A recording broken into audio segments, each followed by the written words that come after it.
Zéro.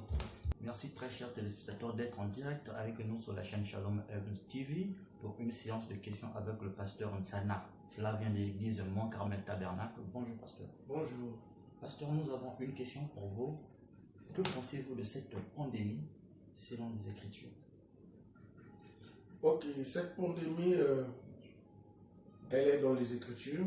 C'est ça qu'on appelle les fléaux, selon la parole de Dieu. Ça a été prophétisé dans la Bible. Notre très cher prophète William Branham a encore donné plus d'éclaircissements sur cela. Alors c'est un grand événement pour réveiller l'épouse de Christ sur la terre. Merci pasteur pour cet éclaircissement à l'égard de la parole. Pasteur, nous voyons le décret signé dans Daniel 6:10 et nous voyons notre frère Daniel respectant le décret du roi. Mais qu'en est-il pour nos frères et sœurs qui ne respectent pas le décret de l'État? Bon, Romains 13 dit que nous devons être soumis aux autorités.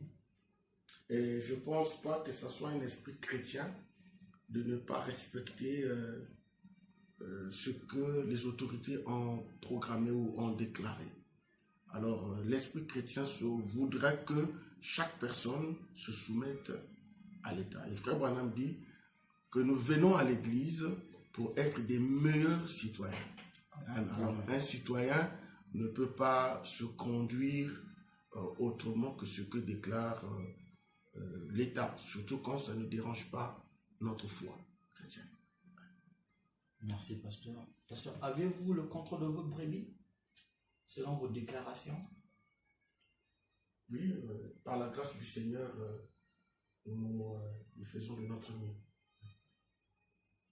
Merci, très chers téléspectateurs. Vous avez écouté la réponse du révérend pasteur Nsana Flavien sur la révélation du confinement et sur ce que l'État a eu à décréter. Alors, bien aimés, nous devons prendre conscience de cela et respecter les mesures barrières que l'État congolais nous a prescrites. Bien aimés, pasteur, nous avons une question encore pour vous. Et cette fois-ci, révérend, dans cette crise sanitaire, nous voyons la foi de nos frères et sœurs être ballottée. Qu'en pensez-vous? Quel est le message que vous pouvez dire à ces frères et sœurs afin d'affermir leur foi, pasteur? Bon, le message aux frères et sœurs qui se sentent faibles maintenant, c'est vraiment les encourager à ne pas baisser les bras, spirituellement parlant, de se relever. Frère Branham dit que un chrétien tombe et il se relève. Il y a des moments de faiblesse dans la vie chrétienne, ça arrive. Nous sommes tous soumis à cela. Personne n'est immunisé contre ça.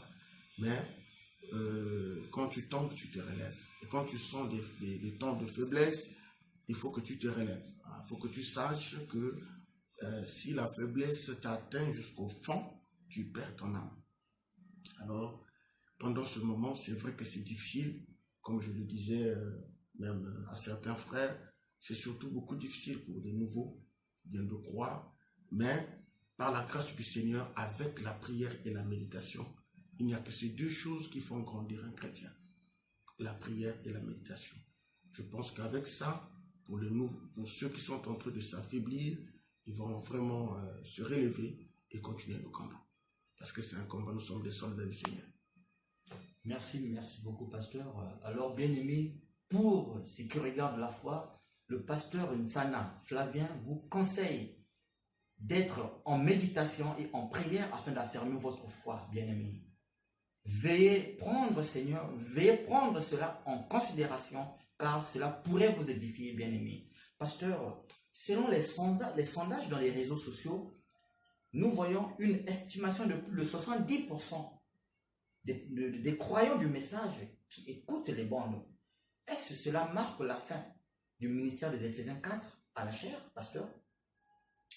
C'est une très bonne nouvelle que j'écoute.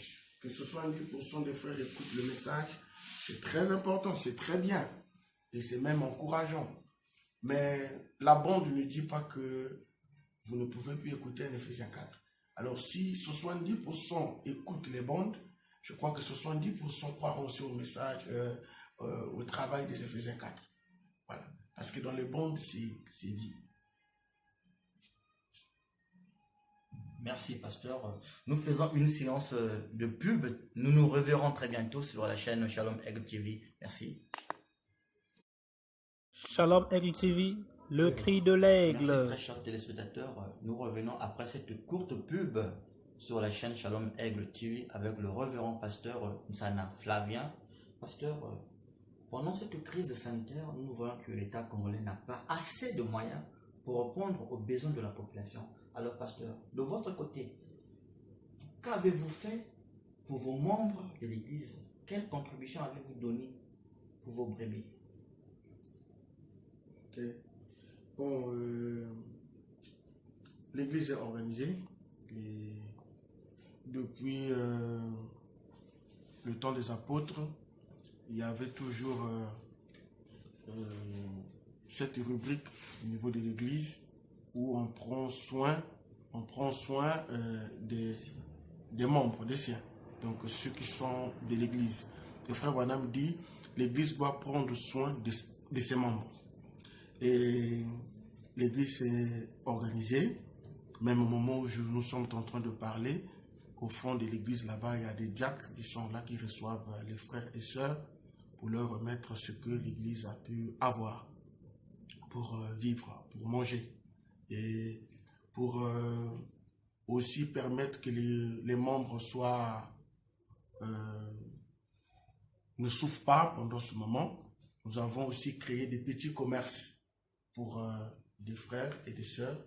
On a contribué au petit fonds pour permettre aux frères et aux sœurs d'exercer un petit commerce parce qu'on ne sait pas combien ce temps prendra de confinement. Alors, chacun pourra exercer un petit commerce chez lui à la maison ou hors de chez lui pour se nourrir. Voilà un peu notre petite contribution pour les membres. Merci beaucoup. Nous félicitons le pasteur Nsana Flavien pour sa contribution à l'égard de son église. C'est une chose à féliciter et je vous demande aussi, vous, pasteur, si seulement vous pouvez prendre cet exemple pour contribuer aussi à votre église, ça serait une bonne chose. Merci. Pasteur, il y a une question qui vient au fond de moi. J'ai fait un constat entre vous, dans le milieu pastoral, je sens un esprit de critique. Qu'en pensez-vous de cet esprit de critique-là? L'esprit de critique n'est pas de Dieu. Et en me référant à notre prophète William Branham, dans la brochure L'Ange de Dieu, je crois, ou bien la brochure La Parole faite chair, frère Branham dit, il a appelé sa femme un jour pour la dire que j'ai constaté que j'ai développé un esprit de critique. Et Branham dit à l'église, priez pour moi, parce que je ne dois pas critiquer. Alors l'esprit de critique au milieu des serviteurs de Dieu n'est pas bon. Et c'est quelque chose, Branham a même pris, je crois, quelques jours pour aller prier à la montagne pour que Dieu le libère de cet esprit. Il parle que l'esprit là me hante. Donc l'esprit de critique hante la personne. Alors il n'est pas bon qu'un serviteur de Dieu soit un critiqueur. Merci, révérend, de cet éclaircissement sur le critique. Le critique n'est pas de Dieu, bien-aimé. Vous qui nous suivez en direct, si vous avez cet esprit en vous, je vous prie de vous agenouiller et de prier le bon Dieu, afin que Dieu vous fasse grâce d'ôter cet esprit en vous. Pasteur, étant donné que Dieu est un Dieu jaloux, est-ce cette jalousie qui se manifeste au milieu du peuple de Dieu? La trouviez-vous bonne, cette jalousie-là? Bon, d'abord, il faut repartir à la Genèse pour reconnaître c'est quoi la jalousie. Frère, la Bible dit qu'au commencement, il y a eu le péché, Adam et Ève. Mais Frère Branham nous dit que le péché n'a pas commencé sur la terre. Amen. Et le péché a commencé au ciel. Et le premier péché qui a fait naître tous les autres péchés, pour ne pas dire le premier mal. Le premier mal, c'est la jalousie. Parce que quand Satan, Lucifer, au ciel, commençait à jalouser ce que les anges faisaient pour Dieu, alors c'est à cause de ça qu'il a été précipité. Et Frère Branham dit, le premier péché, c'est la jalousie. Amen. Alors la jalousie est même la mère de tous les péchés. Alors quand ça se retrouve dans une personne, soyez-en sûrs que vous retrouverez tous les autres péchés dans cette personne. Parce que c'est la base, c'est vraiment le socle de tout. C'est la jalousie. Et c'est pas bon. C'est différent de la jalousie que l'apôtre Paul parle. Ça, c'est vraiment autre chose. Mais la jalousie, là, qui fait du mal, elle n'est pas de Dieu. Merci beaucoup, révérend. Nous avons compris en ce jour que la jalousie n'est pas de Dieu. Mais la jalousie dont Dieu nous parle, c'est une jalousie pour ses enfants. Il ne veut pas voir ses enfants tomber dans le péché. Alors, la jalousie de Dieu était bien placée. Mais tandis que le diable est venu contredire, pervertir cette bonne jalousie, en rendant la jalousie maintenant dans un sens qui n'était pas le sens de Dieu. Alors, bien-aimés, je vous prie de ôter cet esprit-là, de prier le bon Dieu, le Dieu du ciel, le Dieu du révérend pasteur Nsana Flavien, l'homme qui a donné sa vie pour pouvoir répandre la parole de Christ dans le monde entier, nous conseille en ce jour de pouvoir s'agenouiller et prier le bon Dieu, que Dieu nous ôte en nous l'esprit de la jalousie. Pasteur, croyez-vous aussi à l'orgueil? Non, l'orgueil, la jalousie, le manque d'humilité, l'hypocrisie, ce sont des esprits qui se suivent. Amen. Parce que quand tu es jaloux, tu ne veux pas que quelqu'un soit au-dessus de toi. Amen. Automatiquement, tu es orgueilleux. Amen. Automatiquement, tu vas développer un esprit d'orgueil. Et l'esprit d'orgueil, de jalousie, se cache dans l'hypocrisie. Alors, ce sont des esprits qui travaillent ensemble. L'hypocrisie, la jalousie, l'orgueil, le manque d'humilité, ça marche ensemble. Alors, surtout l'orgueil, lisez la Bible, le sage Salomon en a beaucoup parlé. Il dit souvent, il répète ça, que l'orgueil précède la ruine, la chute, la ruine et la honte. Amen. Il y a trois choses que l'orgueil précède, c'est la ruine, la chute et la honte. Alors c'est vraiment l'une des choses que nous devons beaucoup éviter. Dieu peut te choisir aujourd'hui, que tu sois son serviteur. Dieu peut te oindre à un niveau très élevé pour que tu sois son fils. Le jour que tu vas t'enorgueillir, Dieu va t'abandonner. Je me suis posé la question, excusez-moi, regardez un peu Hérode. Hérode a tué Jésus, Dieu ne l'a pas tué quand il l'a fait. Hérode a mis Pierre en prison, Dieu ne l'a pas tué. Mais le jour qu'Hérode s'est vanté et qu'il est sorti pour dire, moi Hérode, les gens même disent, c'est pas la voix d'un homme, c'est la voix d'un Dieu. C'est là que l'ange est venu pour le frapper et il a pourri sur le champ. Regardez Nebuchadnezzar. Le jour qu'il est parti prendre les enfants d'Israël en déportation, les amener, Dieu ne l'a pas touché. Quand il est resté avec les enfants, Dieu ne l'a pas touché. Même quand il a mis Shadrach, Meshach, Abednego dans la fournaise ardente, quand il a permis ça, Dieu ne l'a pas tué. Mais le jour qu'il est sorti pour dire, moi, Nebuchadnezzar, et j'ai fait de Babylone ce qu'il est, la Bible dit, aussitôt Dieu l'a transformé et l'a mené pendant 7 ans dans la forêt pour l'humilier, pour l'abaisser. Alors le démon d'orgueil, l'esprit d'orgueil est très mauvais, très sale. Ça rentre subtilement et ça détruit votre âme. Ça détruit tout ce que vous avez bâti pendant des années. L'orgueil vous ruine sans que vous le sachiez. Et le jour que vous vous rendez compte, vous êtes déjà à terre. Voilà pourquoi, quand vous lirez aussi votre Bible, et ma Bible aussi, nous allons constater que Paul avait beaucoup des esprits qui le dérangeaient. Il n'aimait pas les chrétiens, il les combattait. Il a assisté à la mort d'Étienne. Et quand Dieu le rencontre sur le chemin de Damas, il dit, Paul, tu es mon serviteur. Il dit, bon, va quelque part là-bas, j'enverrai quelqu'un qui va prier pour toi. Et puis après, hein, tu deviendras une autre personne. Tu seras changé.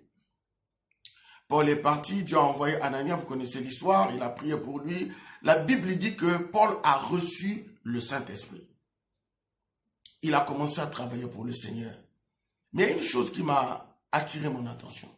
Quand vous allez lire dans 2 Corinthiens, je crois, 12, ou 1 Corinthiens 12, la Bible dit, c'est Paul lui-même qui raconte ça, il dit, hein, pour ne pas m'enorgueillir à cause des révélations que j'ai reçues. Il dit, Dieu